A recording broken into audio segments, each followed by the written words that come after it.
Falando ainda em Fazenda Rio Grande, pena que agora eu não tenho motivo nenhum para sorrir. Porque nós estamos falando de um grande mistério envolvendo a morte de uma jovem de 13 anos. Eu sou compelido muitas vezes a dizer a uma criança, porque olha a cara dela, gente, se não parece realmente uma criança. Léo, o que nós conseguimos apurar sobre as contradições deste caso e sobre o envolvimento do pai, hein? Que o pai já foi ouvido. O pai, em algum momento, Léo, vamos ser sinceros aqui, ele é tratado só como vítima, o pai, por ter perdido uma filha? Até esse momento, sim, Paulo. É o que o delegado Paulo César Ribeiro nos disse. Ele é tratado como, na verdade, uma testemunha, já que ele estaria dormindo no quarto ao lado, diz que não ouviu nada, que acorda com a vizinha chegando e desesperada com uma adolescente morta dentro do quarto vizinho, portanto.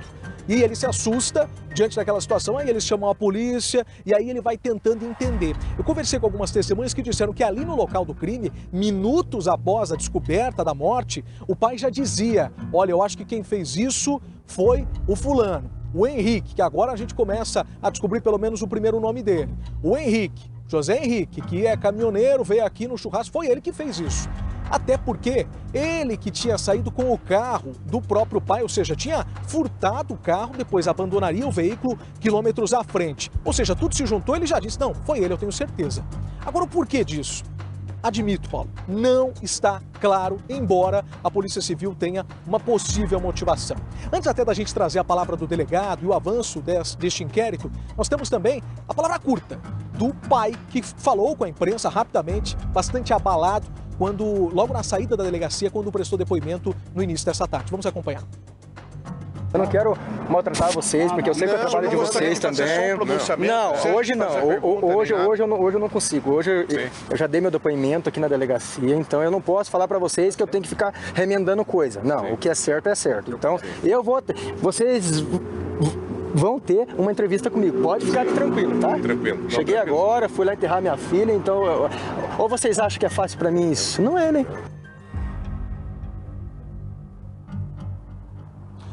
Nós entramos, inclusive ele passou o número dele, número pessoal, Paulo, para a equipe da RIC TV, dos demais veículos de comunicação que estavam ali, todos entraram em contato, ou pelo menos até o momento ele não respondeu se iria dar essa entrevista ou não. A gente segue em contato com ele. Falamos com o delegado Paulo César Ribeiro, responsável pelo caso, logo após a saída, portanto, do pai. Quem que foi ouvido hoje? Vamos recapitular. Pela manhã, por videoconferência, foi a mãe que mora no interior do estado, por isso que foi por vídeo, e o pai na sequência. O delegado já disse, e o Thiago Silva trouxe na hora do almoço, a informação importante. Olha, eu preciso ouvir o pai para confrontar as informações que a mãe diz. Confrontar as informações? Aí o pai disse o seguinte, o delegado disse, voltou a reforçar na suposta motivação, que teria sido uma discussão entre pai e filha, que foi testemunhada pelo suspeito. O suspeito não gostou do jeito que a Monielle falou, foi lá e matou a menina.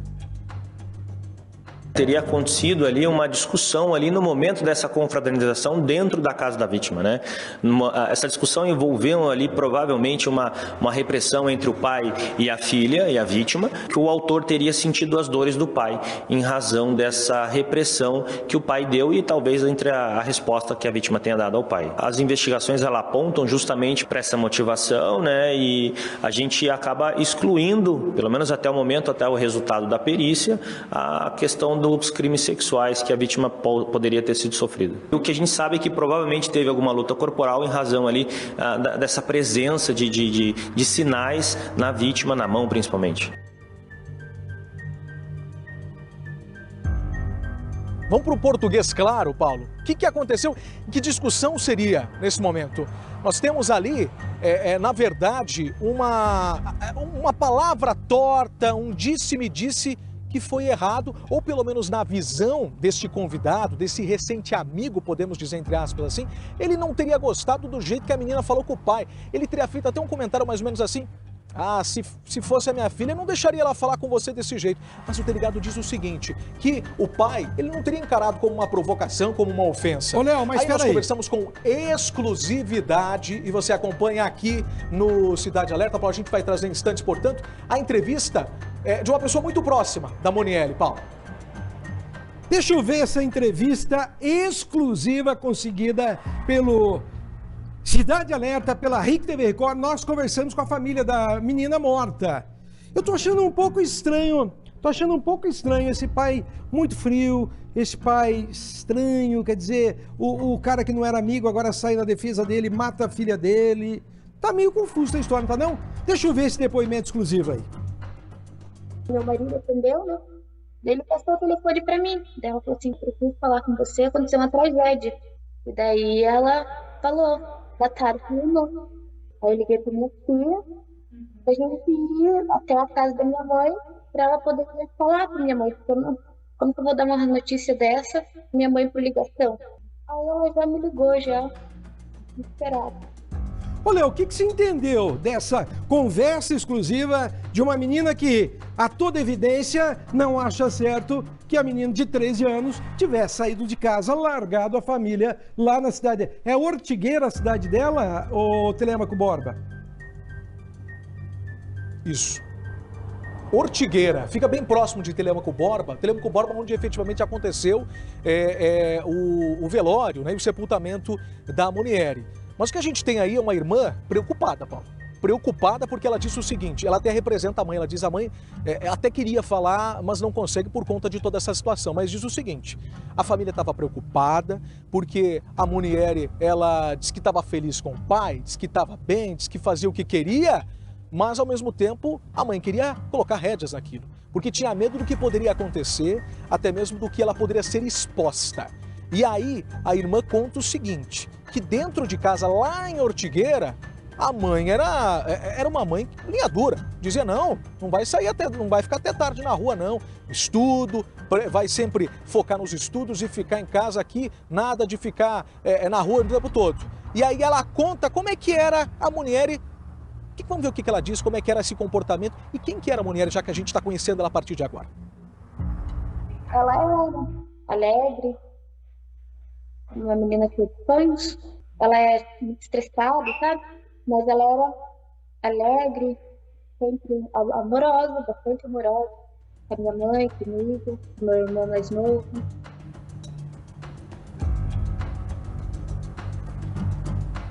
Aí a gente tem uma separação. Já, na verdade, essa separação, até o delegado esclareceu, o casal estava separado já há pelo menos 10 anos.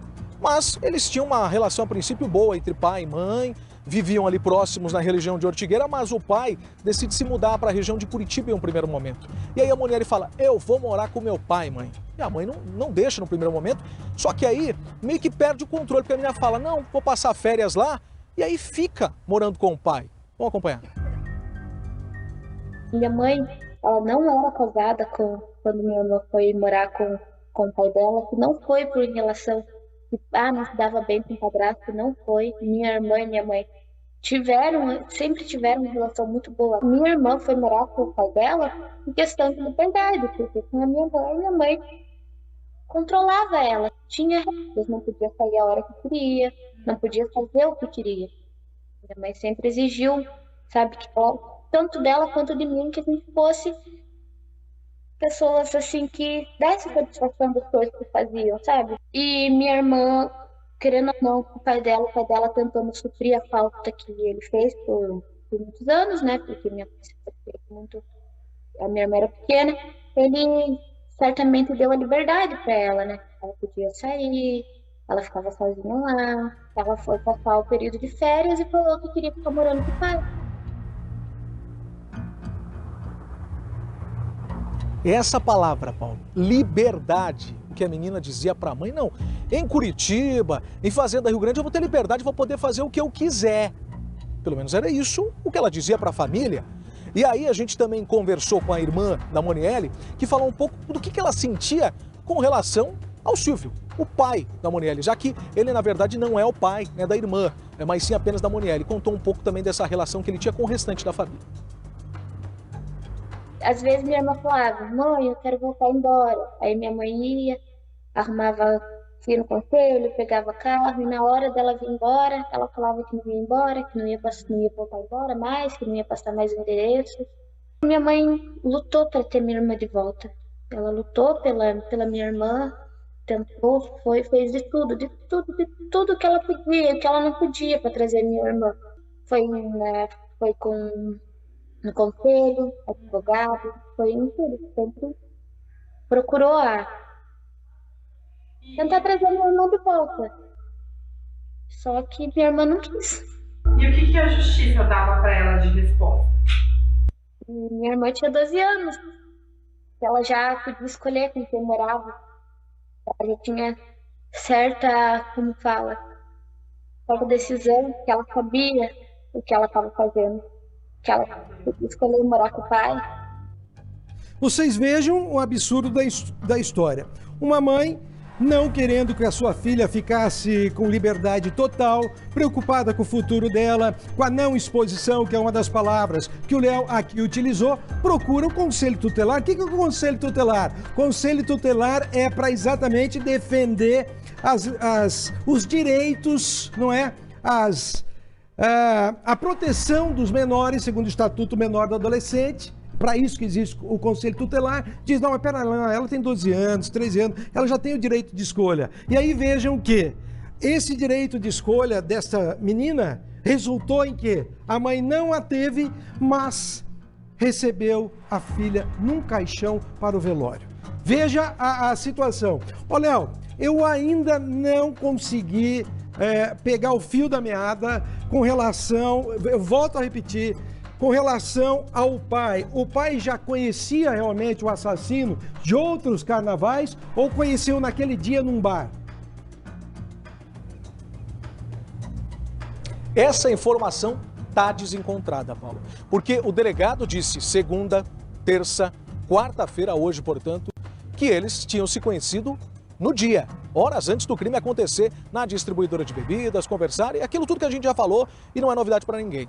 Mas aí, eu conversei, a reportagem da RIC TV conversou com uma testemunha, uma pessoa que estava no churrasco e disse o seguinte: o Silvio, que é o pai da Monielle, apresentou esse amigo como um amigo do trecho, ou seja, uma pessoa que ele pelo menos já conheceu uma vez no passado, ou que seja alguns dias, já conhecia do trabalho, já que os dois são caminhoneiros. Ou seja, deu a entender que eles já tinham se visto. Não sabemos se são amigos do peito, se é na casa do outro, não temos esses detalhes. Mas deu a entender que eles já se conheciam. Essa é algo que está desencontrado e não está muito claro ainda. A gente até tentou perguntar, o repórter Thiago Silva tentou perguntar para o pai no momento ali na frente da delegacia, ele não soube, na verdade ele não respondeu nenhuma pergunta sobre isso. Não, eu vou dar entrevista, mas não agora. Disse isso como a gente viu no começo. A irmã, ela falou dessa preocupação da mãe, e volta a dizer da preocupação da família toda, que como você disse, Paulo, procurou todos os meios para poder fazer com que a menina voltasse para casa. Vamos ouvir. Ela sempre se preocupou, tanto comigo quanto minha irmã, porque minha irmã tinha uma liberdade muito, muito grande lá. E querendo ou não, cidade grande, porque a gente sempre morou no interior, né? Então, cidade grande. E a gente nunca sabe a maldade de uma pessoa. Às vezes você confia numa pessoa e a pessoa faz o que faz. E foi o que aconteceu. O pai da minha irmã confiou no desconhecido, porque a gente nunca sabe a intenção da pessoa. Gente, atenção, deixa eu explicar para vocês como é que funcionam programas ao vivo, sobretudo quando nós temos histórias de investigações e denúncias. Nós estamos às 18 horas e 45 minutos e eu acabo de receber uma informação, eu uso isso aqui, ó, gente, isso aqui é um aparelhinho. A direção do programa está conversando comigo, dizendo... A nossa produção está me dizendo, Léo, que chegaram novas informações sobre este caso. Uma situação que não dá para entender. A menina de 13 anos estaria mandando, a informação que temos é uma mensagem dela pedindo socorro para uma colega. Como é que pode isso? O que estava acontecendo nesta casa neste dia ou nesta noite, com 2 homens dentro de casa, o pai que estaria dormindo e este homem que seria o assassino. A mãe não via a menina desde o ano passado e para quem esta menina estava pedindo socorro? Socorro do quê?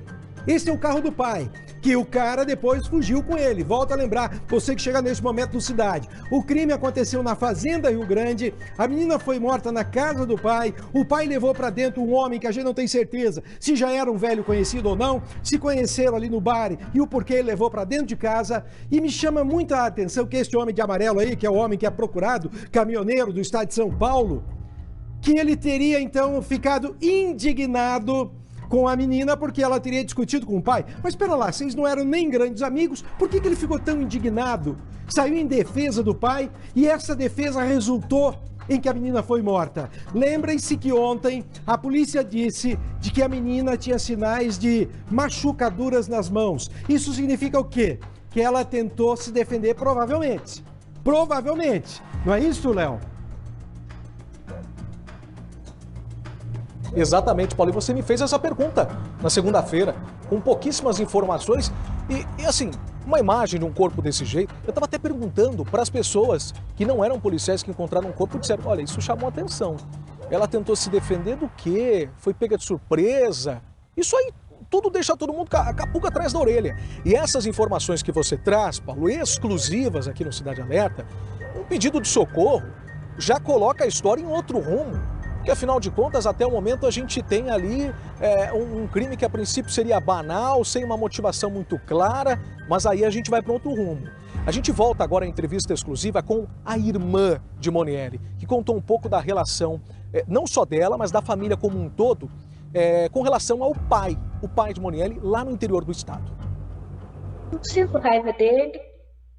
Eu acho assim que agora é o momento que nós estamos, que a gente está passando, a dor que a gente está sentindo, que minha mãe está sentindo, ele também está sentindo, porque querendo ou não, a filha dele, ele levou a pessoa dentro da casa, então eu não sinto raiva, eu não sinto ódio, não sinto nada, eu sinto a dor por ter perdido a minha irmã. E a gente tem uma irmã desesperada e representando o que uma família que tinha pouquíssimas notícias da irmã, morando tão longe, a tantos quilômetros, 3 horas de viagem de carro, quando recebe a notícia da morte e agora não sabe o que fazer. Quer que a verdade venha à tona e ela até se emocionou durante a entrevista à RIC TV. Quando minha irmã nasceu, eu estava junto. E eu estava lá quando foi enterrada ela. Eu fui junto. Até o último momento eu tava com ela. Sabe? Ver ela na forma que ela tava. Daquele jeito, naquele caixão. Dói de lembrar. Ele machucou muito ela, as mãos dela. Sabe? Ela tava muito machucada. Dói muito lembrar da forma que ela foi tirada. Ela foi arrancada de mim, da minha mãe. Eu sou a filha mais velha, então ela era a mais nova, eu sempre tive muito cuidado com ela, sempre amava ela, sempre cuidei muito dela com minha mãe, sabe? E a forma de ver ela naquele caixão, ela foi indefesa, do jeito que ela era, e ele fez essa maldade com ela, dói muito, porque só quem conhecia ela sabia o quanto ela era amorosa. Lembrar de tudo que a gente viveu junto, de como foi ela crescendo, dói muito, principalmente da forma que ela foi tirada. Gente, observe o seguinte, nós estamos falando de uma menina miúda, magrinha, segundo as informações obtidas, ela dormia, isso também é muito estranho, ela dormiria na casa do pai, num colchão maltrapilho, sem guarda-roupa, quer dizer, sem uma estrutura sequer física, né? Porque psíquica, a gente já há de convir que seria difícil um pai caminhoneiro. Com todo respeito, pelo amor de Deus, aos caminhoneiros que nos assistem. Mas pega-se estrada. E nós estamos falando de uma pessoa, de uma menina de 12 a 13 anos. E os dias que o pai estava viajando, quem cuidava dela? Quem que orientava esta menina? Quem que controlava esta menina? Quem que protegia esta menina? São perguntas óbvias. Ela ia ao mercado, o pai fazia o mantimento da casa. Como é que era esse controle? E aí, por que é que ela estava tão machucada? Olha, eu me lembro que ontem eu te fiz uma pergunta até fora do ar, quando veio essa informação de que ela estaria machucada. Sabe-se se ela já estaria machucada de outros dias, o que poderia revelar maus tratos, alguma maldade que ela vinha recebendo fisicamente ou não? Não. O que o delegado responsável pela investigação diz? Não há histórico, não há informação de maus tratos. Diz até que a filha tratava o pai, ou melhor, considerava o pai como um herói. De que os dois tinham uma relação muito boa. Mas é aí que tá, Paulo. A gente fica realmente se perguntando, né? Uma adolescente que há pouco tempo tinha 12 anos de idade, era uma criança, agora adolescente com 13 anos. Ela ficava praticamente de segunda a sexta-feira sozinha em casa, tinha essa independência. Mas até que ponto? São coisas a se perguntarem. E as informações vão chegando à RIC TV e são preocupantes, da gente tentar entender o que aconteceu de fato naquela casa. Porque a motivação, embora para a polícia seja o principal caminho neste momento no inquérito, muita gente não está engolindo não. Tanto a irmã, principalmente a irmã, representando toda a família que está no interior do estado, que pede por justiça nesse momento e que a verdade venha à tona. Eu e minha família, todo mundo, queremos vingança, sabe? Justiça. A gente acaba falando a palavra errada, nervosa, a gente quer justiça e que o homem pague pelo que ele fez com ela. Eu sei que nada vai trazer ela de volta, nada, nada, nada. A gente quer entender o porquê que ele fez isso com ela, porquê que ele machucou uma criança. Ela era uma criança. Minha irmã tinha 13 anos, sonho. Ela era uma criança. Ela não... Muitas vezes ela pode ter falado, feito alguma coisa, sabe? Mas não por ela ter responsabilidade, por ela querer sim, mas por essa criança, ela não contava. Ela não tinha noção das coisas. Na verdade, a gente não sabe aonde o perigo está, a gente não adivinha onde o perigo e a maldade estão. E foi o que aconteceu com ela. O pai dela não sabia o perigo que ele estava colocando dentro da casa dela. Bom, daqui a pouquinho eu volto com o Léo. Eu quero dizer a você novamente às 18 horas e 53 minutos. Nós tivemos acesso, chegou agora há pouco, a um pedido de socorro desta menina. A produção da RIC TV Record, jornalistas, editores, estão analisando esses documentos para que nós possamos colocar no ar. Por que esta menina pedia socorro? Quem estaria fazendo maldade a ela ao ponto de ela mandar esta mensagem para uma amiga? De que forma esta amiga poderia salvá-la do mal que estavam fazendo? Se você tiver qualquer outra informação que possa contribuir para a elucidação deste crime, entra em contato com o Cidade Alerta, porque nós estamos ao vivo.